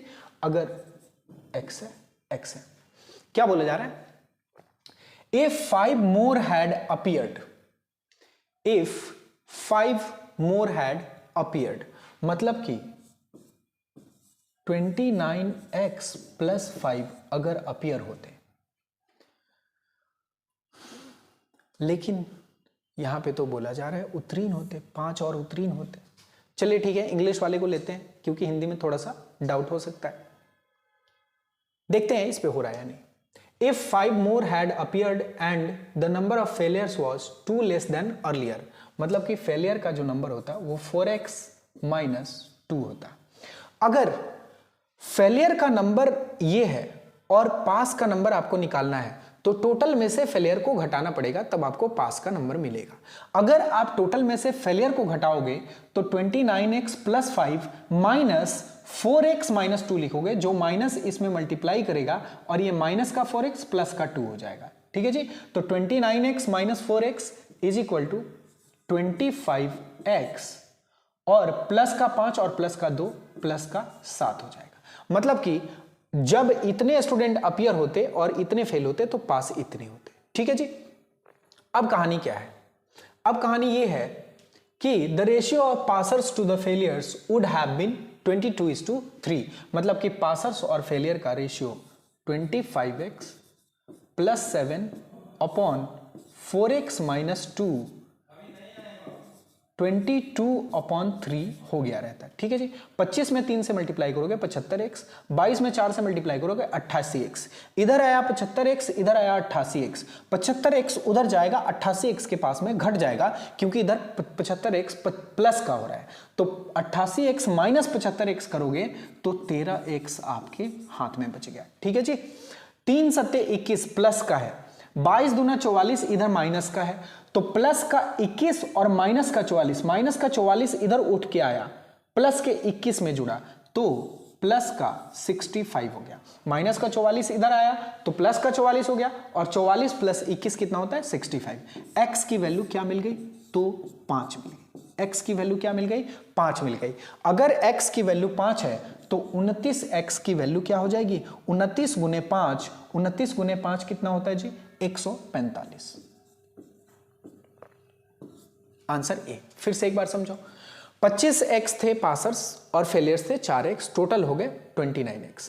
हाँ, हिंदी वाला थोड़ा गलत है, इंग्लिश वाला सही है, ठीक है जी। कहानी ये हो रही थी कि 25x पास कर रहे थे, फेल कर रहे थे 4x, टोटल जो स्टूडेंट होते हैं वो 29x हो गए। अगर 5 और स्टूडेंट हो जाते स्कूल में और 2 कम पास किए रहते, अगर 5 और स्टूडेंट हो जाते तो टोटल स्टूडेंट कितने होते हैं 29x प्लस 5, ठीक है जी। और 2 कम पास किए रहते, मतलब 4x माइनस 2 पास किए रहते तो फेल किए रहते, 4x माइनस 2 फेल किए रहते, मतलब 2 कम फेल किए रहते, ठीक है जी। अगर 2 कम फेल किए रहते तो फेल करने वालों की संख्या 4x माइनस 2 हो जाती। तो फेल करने वालों की संख्या अगर 4x माइनस 2 है और टोटल स्टूडेंट ये है तो पास करने वाले की संख्या क्या होगी 29 x plus 5 minus 4x minus 2। आप इसे सॉल्व करोगे तो पास की संख्या मिल जाएगी। पास की संख्या क्या हो जाएगी मेरे भाई? 29x प्लस 5 माइनस 4x, और ये माइनस इसे मल्टीप्लाई कर देगा तो प्लस का 2 हो जाएगा। 29x में से माइनस 4x गया, क्या बचा? 25x बचा, और 5 प्लस 2 कितना बचा? प्लस का 7 बचा। मतलब कि पास करने वालों की संख्या कितनी हो जाती? 25x plus 7। अब क्वेश्चन में आपसे यही बोला गया है कि इसका और इसका जो रेशियो है वो 22:3 दिया गया है, तो आपको बताना है कि 29x की वैल्यू क्या थी। मतलब कि who appeared at the examination, ये गलत है। इसका ट्रांसलेशन कर लेना गूगल में, ठीक है। क्वेश्चन मैंने समझा दिया। तो इनका रेशियो ये दिया गया, क्रॉस मल्टीप्लाई किया मैंने 25 से 3 बार में 75x प्लस 21 इधर आएगा, और 88x माइनस 44 इधर आएगा। तो 75x 88x की तरफ गया, 88 माइनस 75 13x बच गया। इधर 21 है प्लस का, और इधर 44 है माइनस का, 44 आ गया इधर, 44 प्लस का हो गया, 44 प्लस 21 65 हो गया। 13 25 होता है 65, x की वैल्यू 5 आ गई। x की वैल्यू यहां पुट करी, टोटल स्टूडेंट की वैल्यू आ गई। ठीक है जी, who appeared at the examination. Next question देखते हैं। एक स्कूल में लड़कों और लड़कियों की संख्या का अनुपात 5:3 था। कुछ नए लड़के और लड़कियों की भर्ती 5:7 के अनुपात में हुई। इससे स्कूल में विद्यार्थियों की कुल संख्या 1200 हो जाती है, और लड़कों से लड़कियों का अनुपात 7:5 हो जाता है। स्कूल में नए प्रवेश से विद्यार्थियों की संख्या कितनी थी? नए प्रवेश से पहले, ठीक है जी। यहां पढ़ते हैं, the ratio of number of boys and girls in A school was 5:3। Boys and girls 5:3 था, ठीक है जी। कुछ नए लड़के और लड़कियां 5:7 के अनुपात में मिल गए। मतलब कि 5:7 के अनुपात में कुछ नई लड़कियां और लड़के आ गए। At this the total number of students in the school become, अब जो हुआ ये प्लस हो गया मामला। पहले 5:3 के अनुपात में थे, और 5:7 के अनुपात में कुछ और लोग आ गए और प्लस हो गया, और टोटल जो स्टूडेंट हो गए वो 1200 हो गए। और टोटल जो स्टूडेंट हुए वो 1200 हुए, वो किस अनुपात में हो गए? वो अनुपात में हो गए बॉयज टू द गर्ल्स 7:5 के अनुपात में हो गए। मतलब ये 7:5 के अनुपात में हो गए। ठीक है जी, आई बात समझ में? मतलब क्या हुआ यहां पे मतलब ये हुआ कि अगर 7 + 5 7 यूनिट प्लस 5 यूनिट, यानी 12 यूनिट की वैल्यू 1200, तो 1 यूनिट की वैल्यू 100, तो 7 यूनिट की वैल्यू 700, और 5 यूनिट की वैल्यू 500। इसका मतलब ये हुआ कि अभी 700 लड़के हैं और लड़कियां हैं 500। अब आपसे क्या पूछा जा रहा है? Number of students in the school before new admission, मतलब कि यहां पे नंबर बताना है। ठीक है जी, मैं इसको 5x मानता हूं और इसको 3x मानता हूं। ठीक है जी, पहले इतने थे और इस अनुपात में मिले हैं, तो ये हो गए हैं। मतलब कि जो हो गए हैं उसमें से पहले वाला घटा लूं तो किस अनुपात में आए थे वो मिल जाएगा या नहीं मिल जाएगा? ठीक है जी, पहले मेरे पास 5 रुपया था, अब मेरे पास 700 रुपया है, तो 700 रुपये में से अगर 5 रुपये घटा लूं तो जो पैसे मैंने अभी कमाए हैं, यानी कि अभी जोड़े हैं अपने में, वो मुझे मिल जाएंगे या नहीं मिल जाएंगे? तो वही कॉन्सेप्ट यहां यूज हो रहा है। टोटल माइनस पहले वाला इज इक्वल टू जो आके मिला है वो वाला। तो टोटल माइनस पहले वाला यानी कि 5x, और टोटल माइनस पहले वाला यानी कि 3x। तो ये क्या हो गया? ये रेशियो ही तो हो गया कि इसी अनुपात में वो मिले हैं, मतलब कि ये हो गया 5:7। ठीक है जी, आई बात समझ में? टोटल हो गया 700, 700 में से पहले थे 5x, अगर घटा लूं तो किस अनुपात में नए थे वो मिल जाएंगे। मतलब कि ये 5 यूनिट की वैल्यू हमें मिल गई। मतलब ये जो नए वाले हैं उनका वैल्यू है, और ये जो नए वाले गर्ल्स हैं उनका वैल्यू है। तो बॉयज नए वाले जो हैं उनका वैल्यू अपॉन गर्ल्स नए वाले उनका वैल्यू, उनका रेशियो ही तो बता रहा है, और उनका रेशियो तो 5:7 है। अब इसको सॉल्व करते हैं। 7 से 700 को मल्टीप्लाई करोगे तो 4900 आता है। ठीक है जी, 4900 आता है, ये प्लस का आएगा। ठीक है जी, 5 से 500 को मल्टीप्लाई, अब देखो 7 से 5x को मल्टीप्लाई करोगे माइनस का 35x आता है, और 5 से 3x को मल्टीप्लाई करोगे तो माइनस का इधर आएगा 15x। ठीक है जी, तो 7 से 700 को मल्टीप्लाई किया 49x आ गया। 500 से 5 को मल्टीप्लाई किया 2500 इधर आया है, 2500 इधर प्लस का आया है, तो इधर आके वो माइनस का हो जाएगा। इज इक्वल टू 7 × 35x इधर माइनस का है और इधर है माइनस का 15x, माइनस का 15x इधर है माइनस का 15x और 7 × 35x इधर है माइनस का, तो उधर जाके प्लस का हो जाएगा, मतलब कि 35x हो गया। ठीक है जी, तो 35x में से अगर 15x घटाओगे तो बताओ कितना बचेगा, तो आप बोलोगे 20x बचेगा। ठीक है जी, 35x माइनस 15x इज इक्वल टू 20x हो गया। ठीक है, अब 4900 में से अगर आप 2500 को माइनस करोगे तो आपके पास 2400 बच जाएंगे। ठीक है जी, 4900 में से अगर आप 2500 को माइनस करोगे तो आपके पास बच जाएंगे 2400, यानी कि 20x की वैल्यू जो हो गई वो कितनी हो गई मेरे भाई, 2400 हो गई। और यहां से वो x की जो वैल्यू है वो 120 आ गई। x की वैल्यू क्या आ गई, 120 आ गई। और बिफोर न्यू एडमिशन कितने बच्चे थे, तो 5x + 3x यानी कि 8x बच्चे थे। 8x की वैल्यू निकाल देनी है, आपको आंसर मिल जाएगा। अगर x की वैल्यू 120 है तो 8x की वैल्यू 8 × 120, 8 × 120 दैट मीन्स 960 आना है आंसर, यानी कि डी आपका आंसर है। ठीक है जी, डी आपका आंसर है। आइए एक और 2 क्वेश्चन बचा हुआ है, एक क्वेश्चन बचा हुआ है शायद, उसको भी कर लेते हैं, उसके बाद आज का क्लास खत्म हो जाएगा। एक क्वेश्चन और बचा हुआ है, चलिए देखते हैं नेक्स्ट क्वेश्चन क्या है। आज की वीडियो काफी लंबी हो गई क्योंकि पिछले क्लास में जो क्वेश्चन छूट गए थे उनको करवाना पड़ा। ठीक है जी, चलिए कोई बात नहीं, आइए ये क्वेश्चन देख लेते हैं।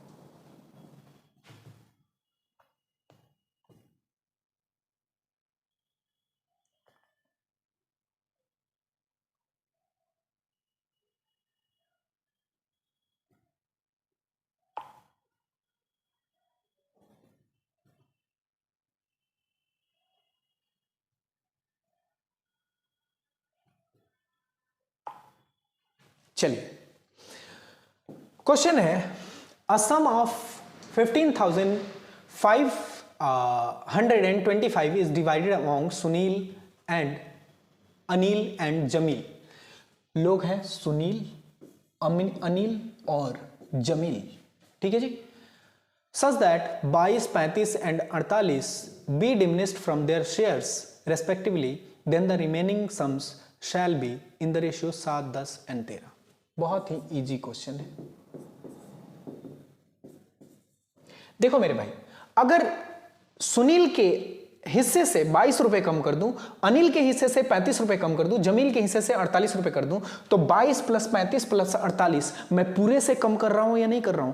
पूरे से 22 + 35 + 48 कम करने के बाद जो रेशियो आ रहा है वो ये आ रहा है, मतलब कि 15,525 में से मैं 22 + 35 + 48 कम कर रहा हूं, तो 22 35 कितना होता है, तो 57, 5 2 7 3 2 5 57 होता है। 57 और 48 को जोड़ लो, 8 7 15, 8 7 15 और 4 5 9 1 10, मतलब 105 रुपए कम कर रहा हूं। अगर ये कम कर दूंगा तो क्या होगा, 5 में से 5 गया 0, 2 में से 0 गया 2 और यहां बचा 155, तो 155 में से 1 गया 154, मतलब 15,420। 15,420 इसको मान लो कि ये x है, ये x है और ये x है। 10 7 17 और 13, 17 13 कितना होता है जी, तो 30 होता है।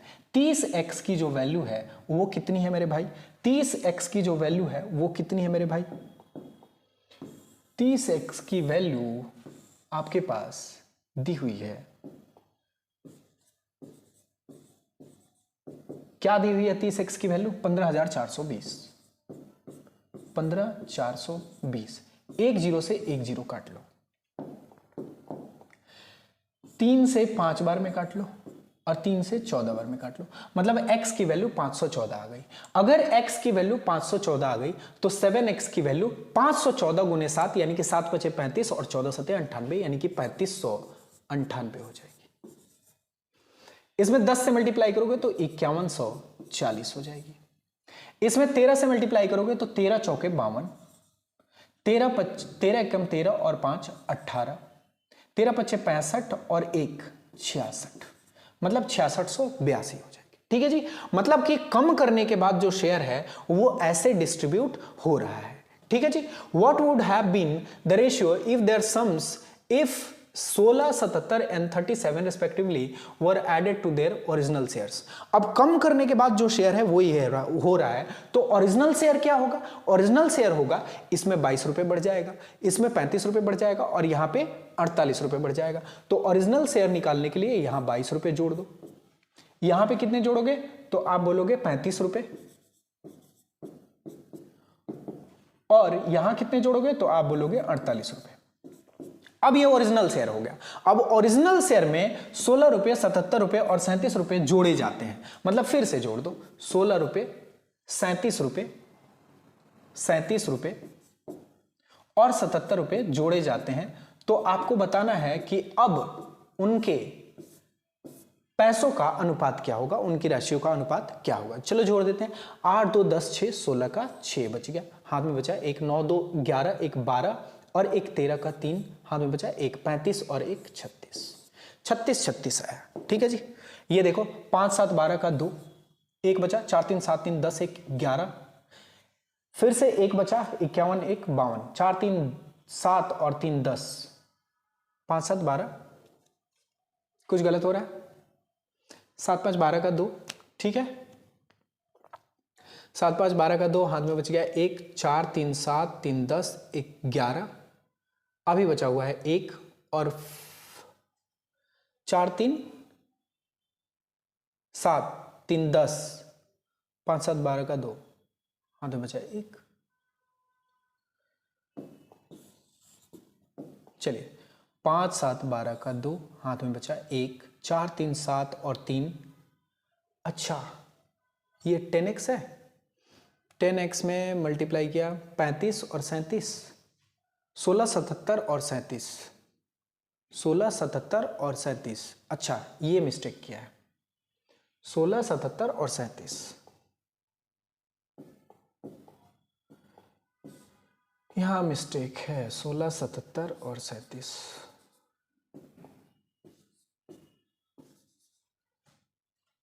सात 5 12 का 2, हाथ में बचा 1, 4 3 7 7 14, एक 15 का 5, हाथ में बचा 1 51 और एक 52। ठीक है जी। अब देखिए 8 2 10 7 17 का 7, हाथ में बचा 1, 8 4 12 और 3 15, एक 16 का 6, हाथ में बचा एक 66 और एक 67। अब देखिए जब दो ए बी के नंबर पे कोई फॉर्मेट होना तो वो डिवाइड होता है, किससे डिवाइड होता है? जरा इसको ध्यान से सुनिएगा। वो 101 से डिवाइड होता है, वो 101 से डिवाइड होता है। इसको मैं क्या लिख सकता हूं? 3600 प्लस 36 लिख सकता हूं ना। मतलब कि 100 में 36 से मल्टीप्लाई किया, फिर 36 में 1 से मल्टीप्लाई किया। आइए देखते हैं इसको जरा ध्यान से, इसको भी समझ लीजिए। 3600 प्लस 36 अगर मैं लिखूं और इसे मैं डिवाइड करूं 36 से, तो 36 से ये 100 बार में और 36 से ये 100 बार, एक बार में, मतलब 101 बार में ये 36 से जाएगा। तो यानी कि 36 36 रिपीट हो तो 36 से इसे 101 बार में काट सकते हो। 52 52 रिपीट हो तो 52 से इसे 101 बार में काट सकते हो। 67 67 रिपीट हो तो 67 से उसे एक बार 101 बार में काट सकते हो। बात आई समझ में? मतलब कि तीनों में 101 कॉमन है। 101 जो है इस 36 को 36 टाइम्स में काट देगा, इस 52 को 52 टाइम्स में काट देगा, इस 67 को 67 टाइम में काट देगा। आपका आंसर क्या हो जाएगा? 36, 52 और 67 ही आपका आंसर है। चलिए, थैंक यू क्लास। आज की क्लास थोड़ी लंबी हो गई लेकिन कोई बात नहीं, हमने बहुत सारी चीजें सीखी, बहुत सारा कॉन्सेप्ट सीखा, बहुत सारा क्वेश्चन देखा और इन्हीं सारे क्वेश्चंस के साथ मैं आपसे विदा लेता हूं, मिलता हूं आपसे इस लेक्चर सीरीज में नेक्स्ट क्लास में। आई होप आप एंजॉय कर रहे हैं, बहुत अच्छे से आप पढ़ाई कर रहे हैं। बस लगे रहिए और जुड़े रहिए अरिहंत एडुटेक के साथ अपने पढ़ाई को और सरल, सुगम और सुदृढ़ बनाने के लिए। चलिए, धन्यवाद, बहुत बहुत धन्यवाद। बने रहिए अरिहंत एडुटेक के साथ। Thank you.